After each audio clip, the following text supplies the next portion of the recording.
네, 안녕하세요. 제 주제의 토론을 맡은 구상수 회계사입니다.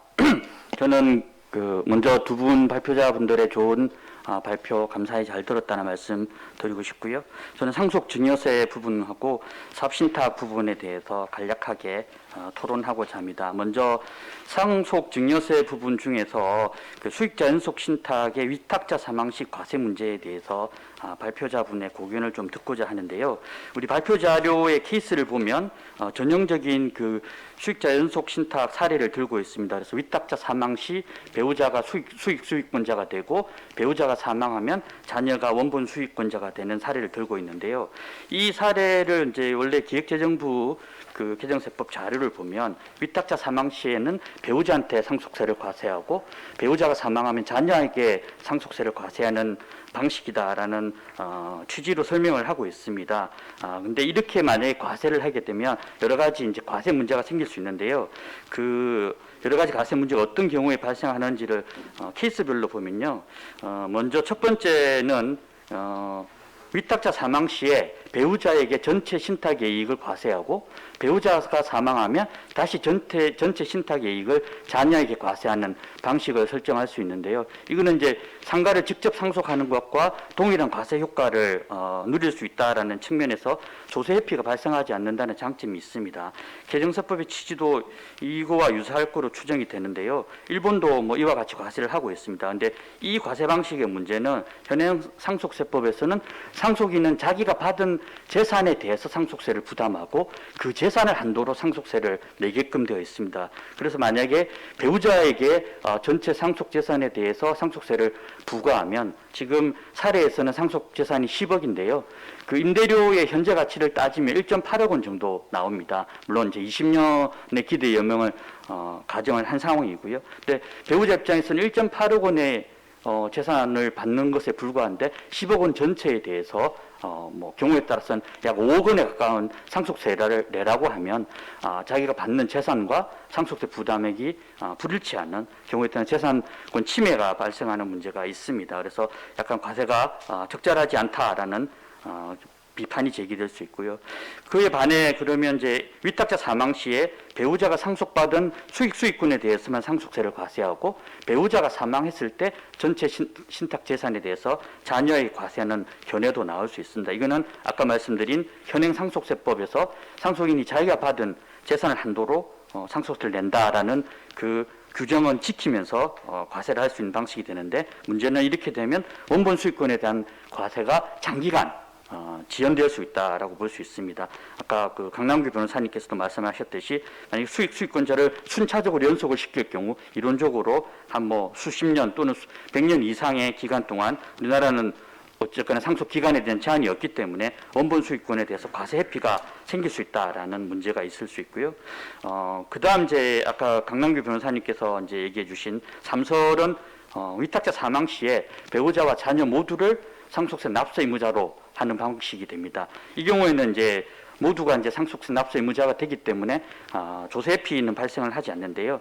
일단 수익자 연속 신탁의 원칙상 자녀는 배우자가 사망한 후에 수익권을 취득하기 때문에 일단 수익권 취득이라는 게 지금 없지 않냐라는 비판이 제기될 수 있고 개정세법의 입법 취지로서는 배우자한테 먼저 과세하고 그 다음에 자녀한테 과세한다라는 입법 취지와도 배치가 되기 때문에 이게 이제 가장 현실적으로 맞을 수는 있지만 이 부분은 이제 약간 분쟁의 소지가 있을 수 있고요.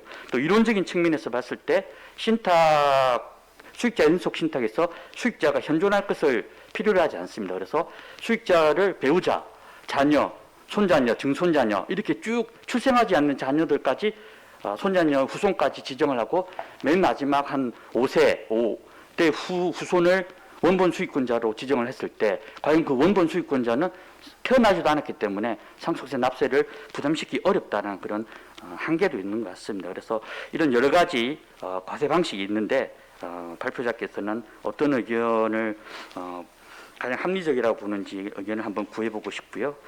그 다음 부분은 유언 대용 신탁은 지금 완전히 증여에서 빠지는 걸로 되어 있는데, 이게 사후 수익권에 대해서는 증여에서 빠지는 게 많지만 생전 수익권에 대해서는 여전히 이제 일반 신탁과 같이 과세를 해야 되는데, 1호 신탁과 2호 신탁에 대해서 어떤 동일하게 과세할 것이냐, 다르게 과세할 것이냐, 이런 부분들이 조금 모호한 부분이 있다라는 지적과 함께 지금 뜨거운 논쟁이 되고 있는 생전 신탁의 이익에 대해서 소득세, 증여세, 이중과세 또는 경우에 따른 상속세까지 3중과세, 또 경우에 따라서는 양도소득세까지 4중과세가 될 것이냐라는 부분인데요.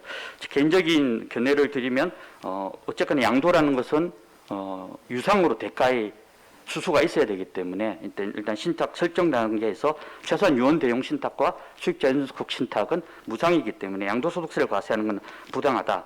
다만 소득세를 수익자에게 과세하고 증여세를 또 과세할 경우 소득세 상당액에 대해서는 이중과세가 불가피하다. 그래서 지금 우리가 그 초과 배당에 대한 증여세를 과세를 할 때, 예를 들어 99%를 지분을 갖고 있는 아버지가 배당을 포기하고 1% 지분을 가지고 있는 아들이 전체 배당을 받을 때 증여세를 과세하는데, 여기 과세할 때는 소득세 상당액을 빼주도록 구조화가 되어 있습니다.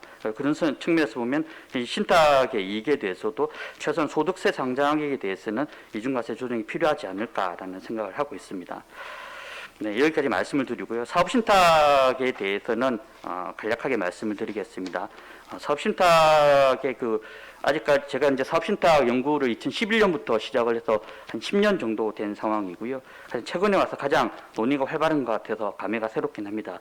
근데 아까 이제 1주제에서도 논의가 됐었는데, 신탁법에서는 영업신탁이 허용됐지만 자본시장법에서는 영업의 수탁이 허용되지 않고 있는데, 거의 지금 2012년 논의가 되고 지금까지 약간 정체되고 있는 이유에 대해서 2012년 당시에 금융위에서 이게 입법 제안이 올라갔습니다. 근데 국회 정무위원회에서 이게 이제 브레이크가 걸리면서 유보로 처리했는데, 그 이유는 일단 이제 신탁업자의 그 건전성을 침해한다라는 것과 신탁업자의 그 어떤 영업에 대한 전문성 부족, 그다음에 수동적 영업에 대한 측면과 그다음에 투자자 보호를 어떻게 할 것이냐, 이런 부분들이 조금 부족하다라고 해서 유보 의견을 달았는데요. 그래도 이제 일본에서는 아까도 논의됐지만 신탁업법이라는 게 있고, 거기서 이제 영업 자체의 신탁을 받을 수 있게 되어 있고, 싱가포르나 다른 나라들은 이제 사업신탁법이라는 게 또 별도로 있기 때문에 아까 말했던 신탁업법을 별도로 빼내거나 아니면 사업신탁법을 별도로 제정하거나,